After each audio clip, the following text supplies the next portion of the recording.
So this is Chuwi's Lapbook 14.1 that's powered by a Apollo Lake Pentium N3450, has 4GB of RAM, a 64GB SanDisk eMMC, Intel wireless AC, and there's also a slot in there for a SATA M2 drive that you can upgrade if you want to increase the performance of it. If you have a look at my unboxing video, I actually cover that.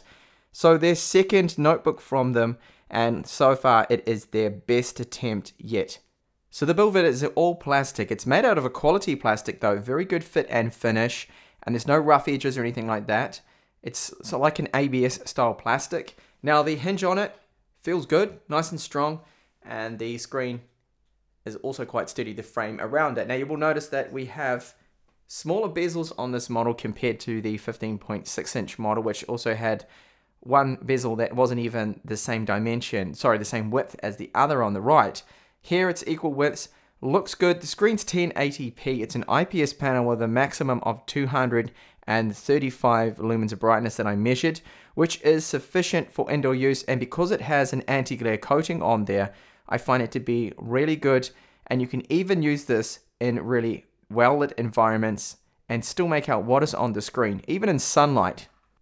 The panel has deep blacks, good colors on there, and overall, I really do like this screen on here. I think it's one of the best features of this notebook. The panel that Chuwi has selected is really decent and a very nice 1080p IPS panel. Now because it has that matte coating on it, looking at it from an angle here, it tends to dim down a little bit. So now when I have that face on, it brightens up. So it's best looked at straight on, although the viewing angles aren't too bad. It's definitely not as bad as the older generation like TN panels. Now the ports it has on here, first we have a status LED with the DC in for charging, that's 12 volts, 2.5 amps, a USB 3 port that can power external hard drives without any issues, runs at proper USB 3 speeds, and then a mini HDMI out port. And lastly on the right side, a USB 2 port, again can power external hard drives, the headphone jack, and the micro SD card slot. Now I have one minor complaint about this micro SD card slot is that sometimes the card will seem to unmount and then mount itself again. The keyboard layout is good, however we are missing a shortcut for the brightness controls just like the larger 15.6-inch Lapbook model.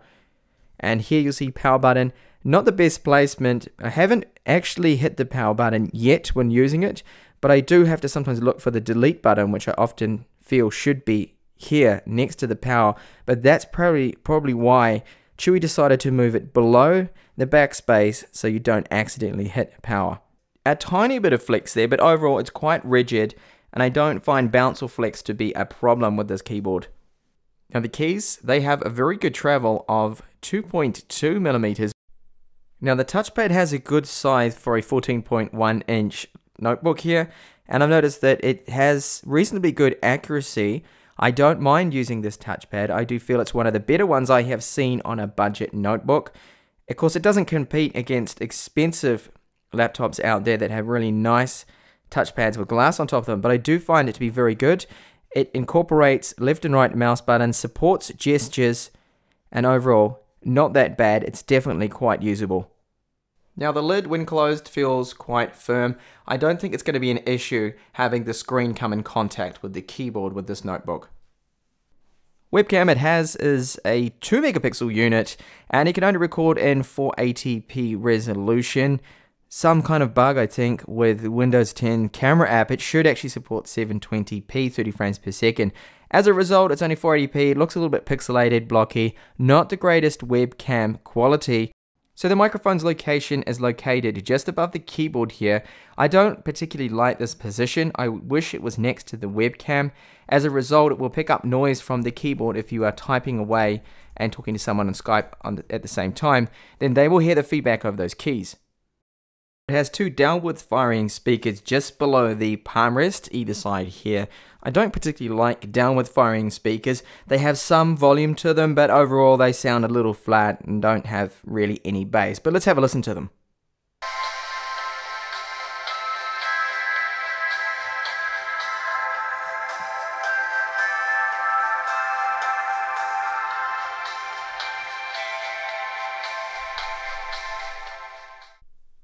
The 3.5mm headphone jack supports microphones. If you have a headset with a mic on it, it'll work perfectly. And the sound quality out of the 3.5mm jack, very clean. There's no hiss, there's no static.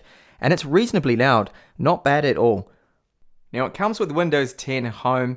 That will fully activate, no problems there. You get 4GB of RAM, by the way, is running dual channel at 1600 MHz, which is the fastest supported speed for this chipset. Now, we only get 3.84GB usable because Chuwi has allocated a little bit of that RAM to the GPU to help smooth things out and increase performance. Now, performance-wise of it, very good. This feels a lot faster than the fastest Atom Cherry Trails, the X7 Z8750, as you'll see here with some of the benchmarks that I've run. So here was Geekbench 4. Now, this scores a good 400 or so points higher than that previous Cherry Trail chipset, also 14 nanometers, and the multi-core score there. Now that's still behind a Core M chip, but it feels a lot snappier, a lot quicker in Windows. Performance overall is very good. And here is the wireless speed. So it has an Intel Wireless 3165. That's dual antennas and performs really well. Because the whole housing's made out of plastic, signal reception is also very good. So the antennas are located in the palm rest, one of them, and the other is in the screen, which helps too. So this was the speed of the SanDisk eMMC. Really good speeds. In fact, some of the fastest speeds I have seen for this spec of drive. Really quite good. And then the SATA 3 SSD that I installed, which is a Transcend, I managed to get these kind of speeds out of it. So it's working at proper full SATA 3 speeds. Now, in order to add your own SATA 3 SSD, remove the 8 screws on the bottom, take off the red panel, it clips out, and then you've got access. There's a little port here where you can simply just push in an SSD and you can set up Windows to boot to this drive. Now the only thing you need to do, which I actually got wrong in the unboxing, is just move this screw that was here into here. This is a counterweight that they've put in here to stop the notebook from tipping over. Remove that screw, put it in here, and then you're able to slot in your M2 22 by 42 SSD, put the lid back on, and that will be fine sitting in there. That should not move around. If you like, you could use some insulation tape to tape that down.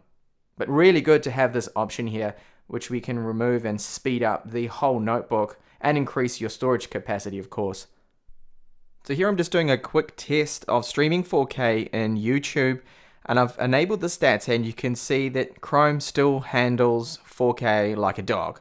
It's dropping frames, it's choppy, it's not really that good. On the other hand, Edge handles 4K streaming just like the Atoms, perfectly with no dropped frames. And here's the Antutu score if you wanted to compare that to your own notebook to see how that fares performance-wise. And check and see if it will play the Jellyfish sample here. So it's 120 megabits per second, 4K, 10-bit. This hardware is supposed to be able to handle this now natively. And as you can see, it is a little choppy. There's a few stutters there, but once it gets going, it actually smooths out and becomes very smooth. And you can skip ahead. Takes a little while to seek that, and then it's smooth there. So not bad considering that bit rate and 10-bit.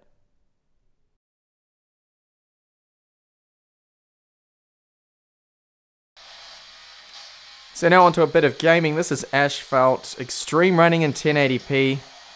And you can see it's got a bit of lag and stutter, but overall it is playable. Now if you want better frame rates, then lower the resolution of the desktop down to 720p and then launch the game. But overall it's not too bad, better than the Atom Cherry Trails. Oh, and just a tip too, if you want to get the maximum performance when you're on the battery, make sure you disable this, because what this will actually do is clock down the GPU clock rate, and that lowers performance. So here's League of Legends now, 1080p on the low settings, and I'm managing to get 40 frames per second, which is amazing, really. This is really good performance, but if you can see the temperatures there on the left, they are creeping up to 90 degrees. It is really starting to get too hot.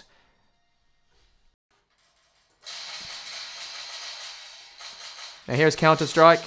And I just got a headshot. Whee! I'm really crap at this game. But this is 800 times 600. And it's faring a lot better than the Atom tablets. We're getting around 30 frames per second. And of course I just died then. This is on the lowest settings, by the way.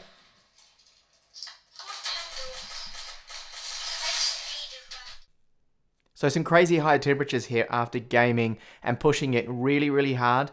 99 degrees on the CPU. For some odd reason, that does not trigger thermal throttling. I think thermal throttling must happen on this chipset now a lot higher than the Cherry Trails. On the Apollo Lake, it must be set to something like 105 degrees. But yeah, getting too warm. This, I think, is going to really benefit from one of the copper heatsink mods I've done to the Core M chipsets. It seems it's going to need this, and this really is the only problem, major one at least, that I have encountered on this very all-rounded notebook here from Chuwi. So while the CPU hit 99 degrees, the bottom of it only just gets slightly warm to the touch because they do have that heat shielding in there to stop it from getting too hot. Now onto battery life, which is one of the positives of this notebook here. It's very good, I feel. Now at the moment I have the screen set to 100% brightness and I have been doing some rather heavy multitasking. I've been streaming 4K, downloading, and I've got an estimation there of about 6 hours. Now yesterday I used it all day. I was using YouTube, Edge most of the time, and a few other things, and I managed about 7.5 hours with the brightness at 40%. Now if you set that brightness to 25%, which is still bright enough to be able to use it perfectly fine indoors, I think you can exceed that and you might possibly be able to get around 8 hours of battery runtime, which is excellent. So really good battery life on this model. Now charging it up from 7% to 100% takes around 3 hours with it turned off. It's very quick. Thanks to the fact that it does have a 12 volt 2.5 amp charger, it can also keep up and keep charging when in use as well, which is something that the Atom laptops and tablets often struggle to do, that they didn't actually receive enough current to be able to charge when in use. This one can do both, and very quick charging rates. Alright guys, so that's the review there of the Lapbook 14.1. I really like this model here. I love this 1080p screen on there. I think it's a very nice matte screen on there, very practical. Good keyboard to type on, very little flex on there. The touchpad is actually a lot better than I expected. Speakers, they are loud enough, but they're not the greatest kind of quality. USB ports on there work fine. I also like the fact that they do have a spare slot there for an SSD, an M.21 in there. So if you wanted to actually improve the performance of this, you could have it booting off an SSD, or if you want to expand storage, again, you can put an SSD in there. With just adding options like that from manufacturers is really good and beneficial to the end user like us. There is one major problem, as you've seen, that it gets up to 99 degrees, and that simply is just too hot. The system will put itself into sleep if you game for long periods. Now, reaching those temperatures only happens when you're pushing the machine with the GPU. So only gaming it's doing this, but I do believe this is going to need a thermal mod to help lower those temperatures and stop that from happening. If I can fix that problem, this I think is one of the best notebooks for the price out of China at the moment. Good performance and everything else I have described in this review. Not to mention, very nice battery life. Thank you so much for watching this review here, and hopefully I will catch you back in the channel soon with more up and coming reviews on tech. If you're new to the channel, why not subscribe? And I hope to see you again soon.